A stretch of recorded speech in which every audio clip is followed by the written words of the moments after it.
Oremos, hermano.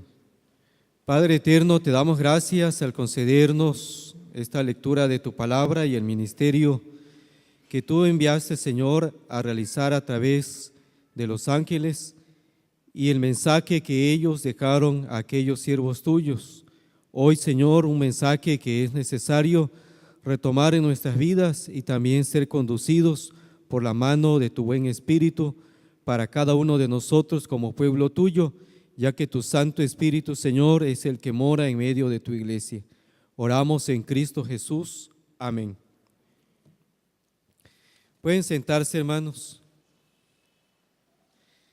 El ministerio de los ángeles alrededor del nacimiento del Señor Jesucristo fue muy amplio. En esta ocasión solo nos limitaremos a los dos primeros capítulos del Evangelio de San Mateo, el 1 y el 2, donde aparece la referencia con la palabra ángel 4 ocasiones.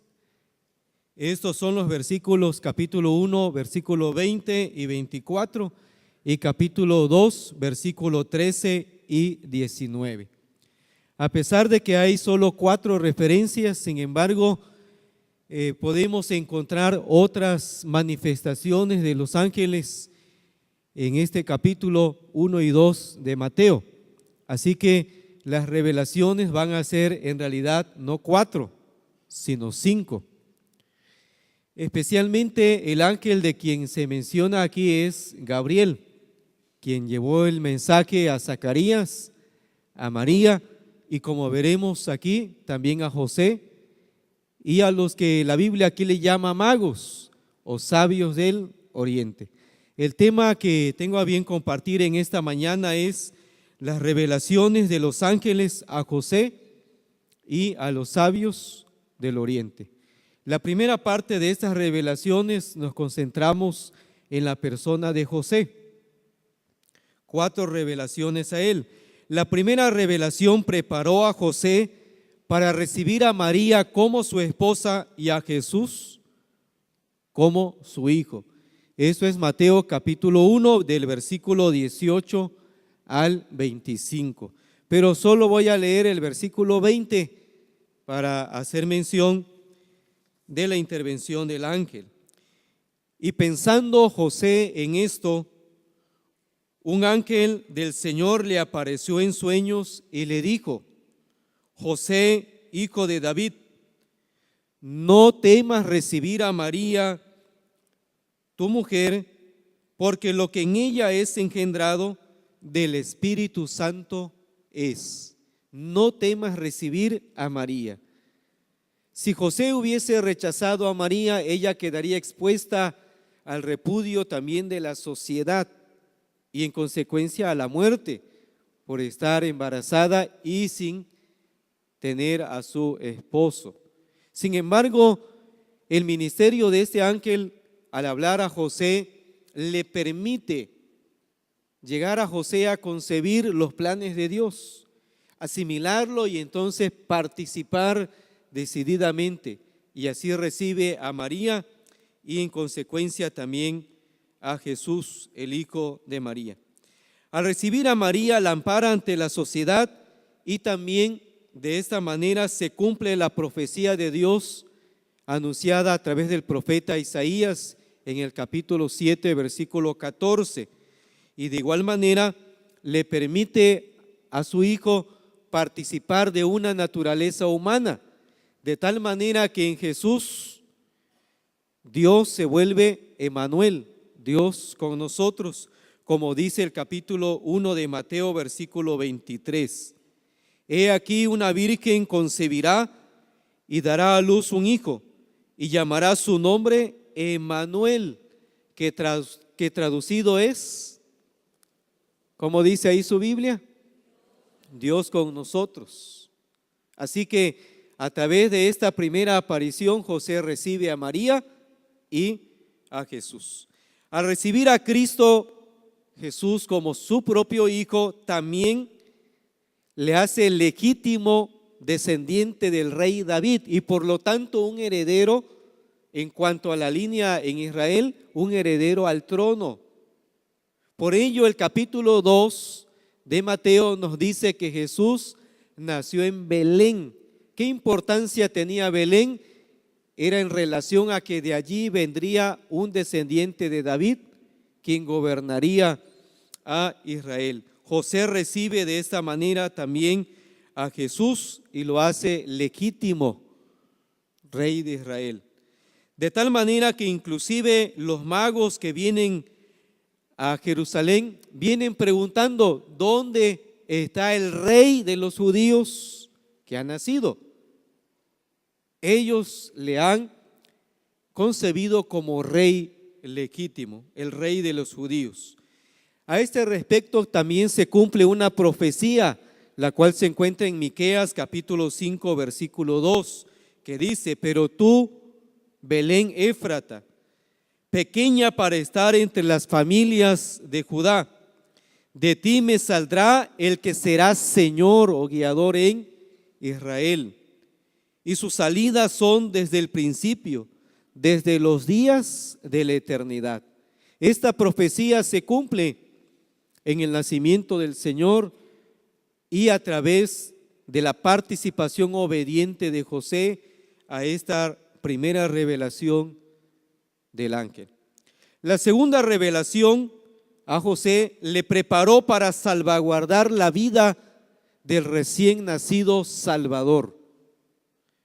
Esto lo vemos en el capítulo 2, versículo 13 y 14.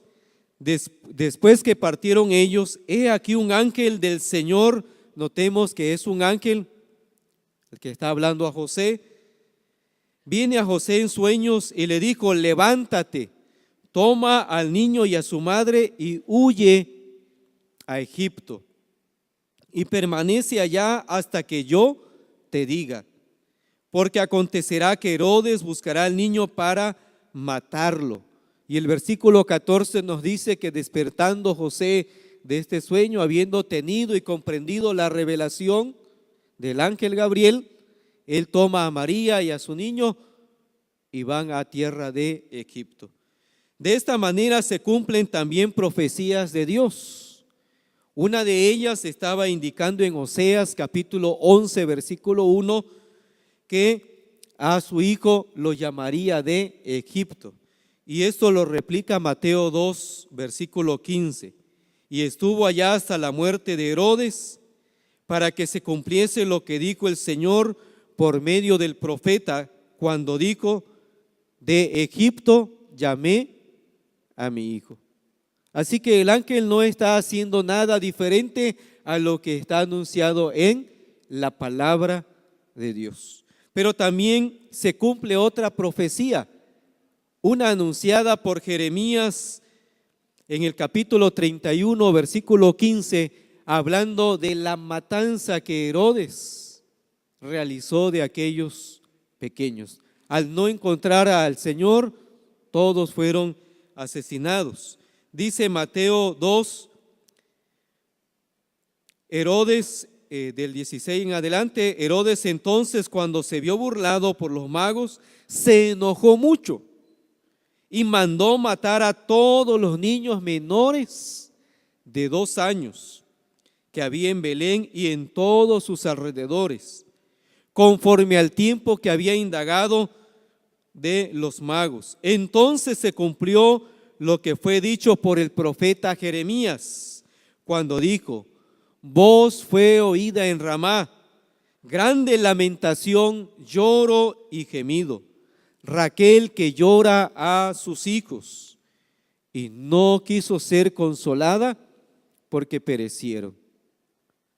Cuando José se va a Egipto, libra de esta muerte a Jesús en su estado de recién nacido o de un infante, al menos entre recién nacido y los 2 primeros años de vida.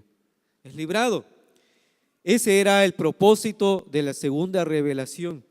Las otras 2 revelaciones prepararon a José para su regreso.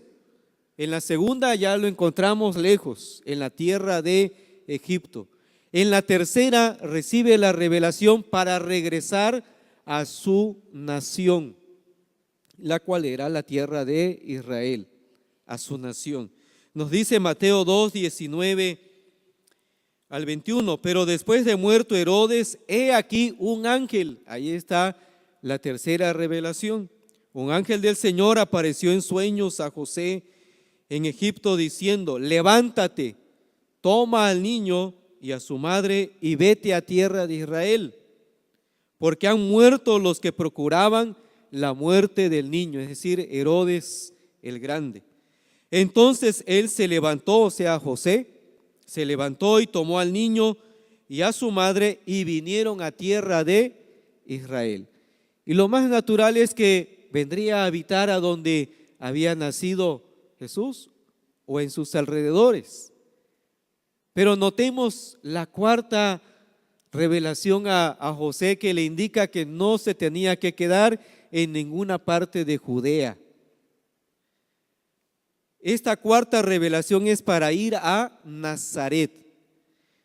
De esa manera también se cumpliría otra profecía que Dios había dictaminado acerca de Jesús, su hijo, que él sería llamado Nazareno. Mateo 2, 22 y 23. Pero oyendo José que Arquelao reinaba en Judea en lugar de Herodes su padre, tuvo temor de ir allá. Pero avisado, noten esto, avisado por revelación en sueños, se fue a la región de Galilea y vino y habitó en la ciudad que se llama Nazaret para que se cumpliese lo que fue dicho por los profetas, que habría de ser llamado Nazareno. Hasta aquí son 4 revelaciones a José. Todas le estaban preparando para que él desempeñara su labor paternal aquí en la tierra, al cuidado, a la protección de Jesús, su Hijo, pero especialmente el Hijo de Dios, nuestro Redentor. Pero en estos planes, Dios estuvo enviando un ángel que lo pudiera advertir, guiar, preparar, y la respuesta de José es de obediencia. Implicó cambio de sus planes personales. Implicó tomar riesgos, trasladarse de un lugar a otro, inclusive Egipto para él desconocido y a la vez no agradable para habitar para un judío, porque es recordar el retorno a la esclavitud. Sin embargo, de acuerdo a los planes de Dios, así se cumplieron. José participa, se entrega en alma y cuerpo para obedecer los designios de Dios. Ofrenda realmente su vida para que ya no los planes suyos, sino los planes de Dios se lleven a cabo. Veamos qué sucede con las revelaciones a los sabios del Oriente, indicado aquí como magos en la Biblia. A José los ángeles le hicieron revelaciones por sueños, tomando como base las profecías del Antiguo Testamento. Por eso he indicado en dónde se encuentran estas profecías. ¿Por qué a José era importante esto? Porque para José sería la manera más adecuada de aceptar la voluntad de Dios. Un ángel del Señor y la palabra de Dios, sustentando toda revelación. Pero a los magos, personas no judías, no tenía el mismo peso esta forma de revelarse a ellos. Sin embargo, también conocían las Escrituras. A los sabios del Oriente se le hacen revelaciones por los medios que ellos reconocerían. Uno de estos medios fue la estrella que ellos notaron y vieron claramente que identificaba al rey de Israel, y el segundo medio fue la autoridad del rey. Para ellos que estaban al servicio de autoridades, de reyes, el rey era una autoridad. Por lo tanto, ellos se dirigen a Jerusalén, no a Belén donde estaba la estrella, a Jerusalén, porque allí estaba el rey. El rey en turno era Herodes el Grande. Pero ellos van buscando al nuevo rey de Israel, y para ellos Jerusalén, la capital, era importante. Pero definitivamente escuchan ellos al rey. Ellos no tratan con los sacerdotes, con los escribas, con nadie más del pueblo, con el rey, porque para ellos esa era su forma de obtener la información correcta. Dice Mateo 2 en el versículo 7 al 9, entonces Herodes, llamando en secreto a los magos, indagó de ellos diligentemente el tiempo de la aparición de la estrella, la primera señal que obedecieron los magos. 8, y enviándolos a Belén dijo, id allá y averiguad con diligencia acerca del niño, y cuando le halléis, hacédmelo saber para que yo también vaya y le adore. Eso era una trampa planeada por él. Los sabios del oriente no lo sabían, pero Dios sí lo sabe, porque Él lo sabe todo, aún los pensamientos más escondidos de cualquier ser humano. El versículo 9 dice, ellos, y noten lo que dice de los sabios, ellos, habiendo oído al rey. Ahí es donde ellos buscaban una revelación, habiendo oído al rey. Dios permite que vayan allá, además para que se entere la ciudad de Jerusalén, la misma autoridad que era el rey y los sacerdotes, comprendan que ha nacido aquel de quien hablaba Dios en las profecías.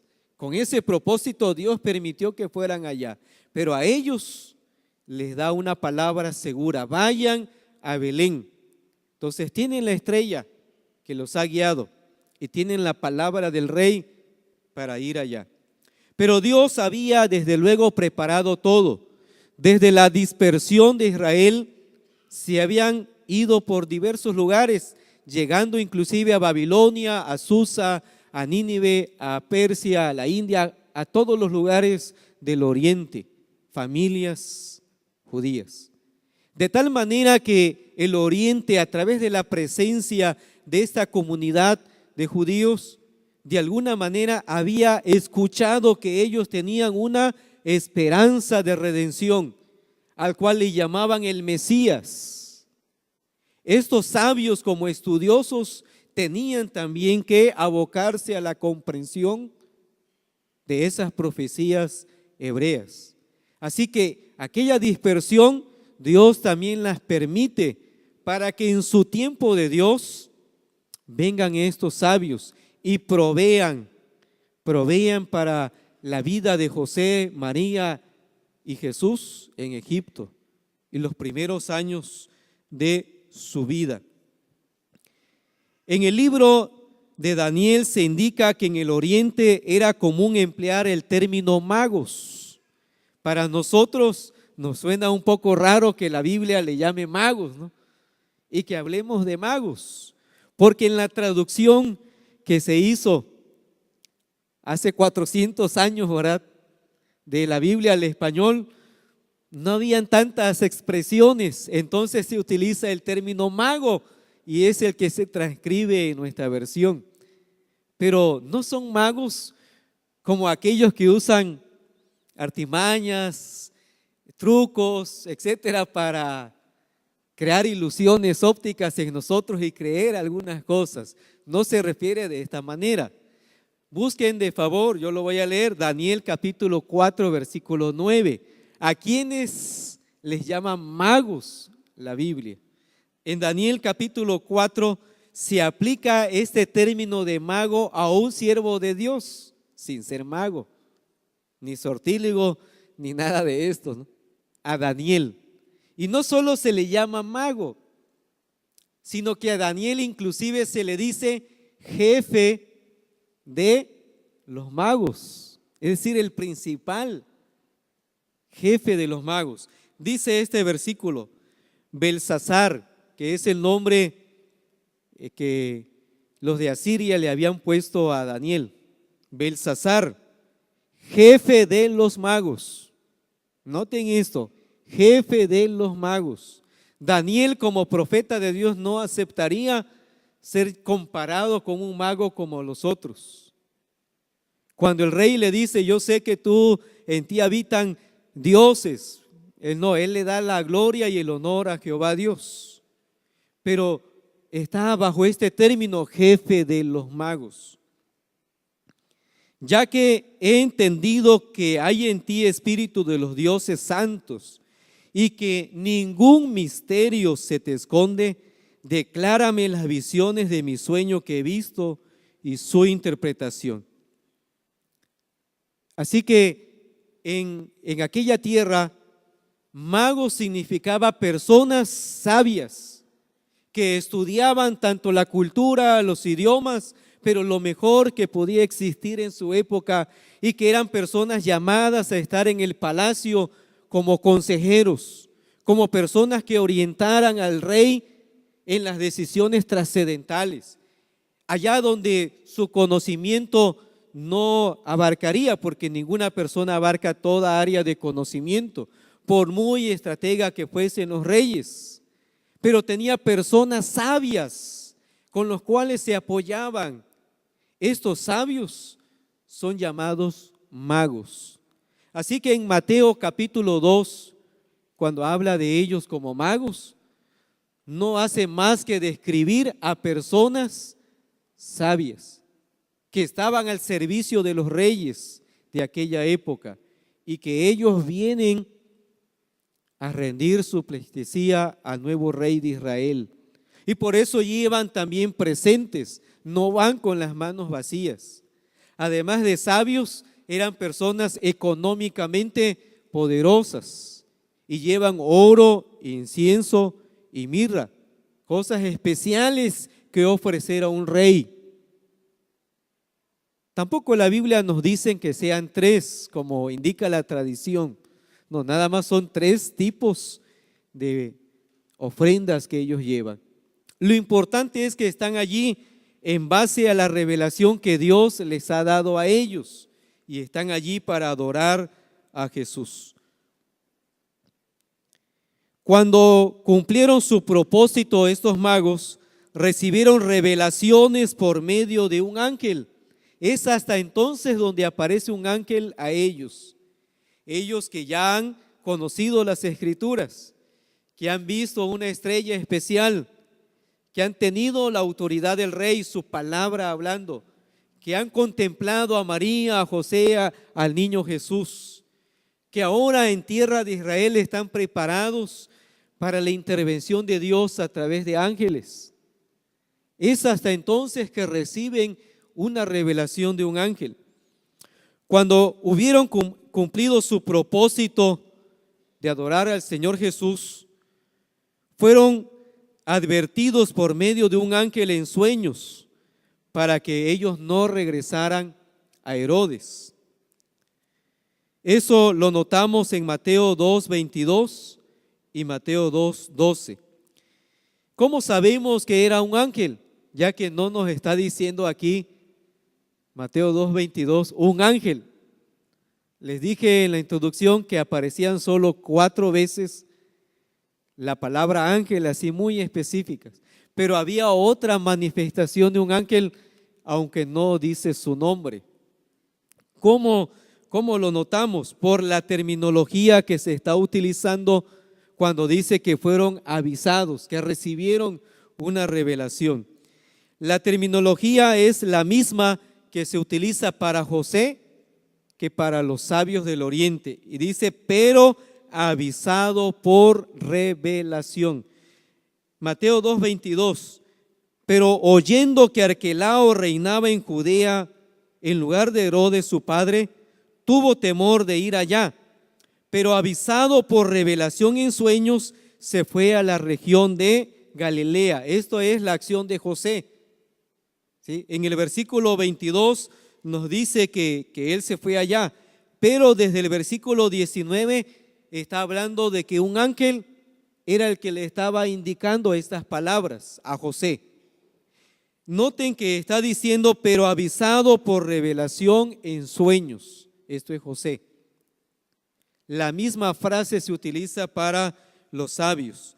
En Mateo 2:12, cuando dice, pero siendo avisados por revelación en sueños. La misma frase que utiliza el evangelista Mateo para José, la utiliza para los sabios del oriente. Así que es de entenderse que es también a través de un ángel que aun cuando no se da el nombre, se da esta revelación a ellos. De tal manera que así ya no retornan con Herodes. Sin embargo, los sabios del oriente también fueron personas que recibieron revelaciones de Dios. Esta última, para ya ellos retornar su camino, y José y María recibir las revelaciones propias para ir a Egipto. Con todo esto, hermanos, podemos notar que los ángeles realizan ministerios especiales. En este caso, Gabriel, no solo para presentar a Jesús, sino para protegerlo en aquella etapa de su vida, en la infancia, para hablar con José y los sabios y cuantos eran necesarios alrededor de la época de su nacimiento. Pero quiero invitarles para que nosotros veamos cómo podemos nosotros responder a Dios, no desde el ministerio de los ángeles, sino desde la respuesta de José y los sabios, que habiendo recibido estas revelaciones, ellos actúan como un ejemplo a nosotros. ¿Qué nos enseñan la respuesta de José y los sabios del oriente? En primer lugar, que debemos de honrar los propósitos de Dios con una vida de obediencia, de tal manera que entreguemos nuestras vidas como una ofrenda viva, santa y agradable a Dios. Tanto José como los sabios vivieron peligros, estuvieron expuestos a riesgos diferentes, pero habiendo sido personas que recibieron revelaciones de Dios, obedecieron a Él, entregaron su vida plena a Dios. Una segunda enseñanza es saber que la totalidad de lo que somos y lo que tenemos son para honrar a Dios. No solo lo que tenemos, lo que somos es para honrar a Dios. No solo lo que somos, lo que tenemos en su totalidad es para honrar al Señor. Ellos ofrendaron sus vidas a pesar de estos riesgos, pero ofrendaron todo a Dios. 3. Aprendemos a ser fieles a Dios, ya que a pesar de las circunstancias adversas que ellos pasaron, ellos encontraron que Dios tiene cuidado de sus vidas. A través de los ángeles los protegió a José y a los sabios. Al confiar en Dios, al vivir para Dios, Dios tiene cuidado de nosotros. Al entregarnos a Él, Dios no se olvidará de nosotros, estará presente en nuestra vida. Así que Dios nos llama a usted y a mí para poner a Dios y a su reino en primer lugar. Todo lo demás estará siempre en las manos de Dios.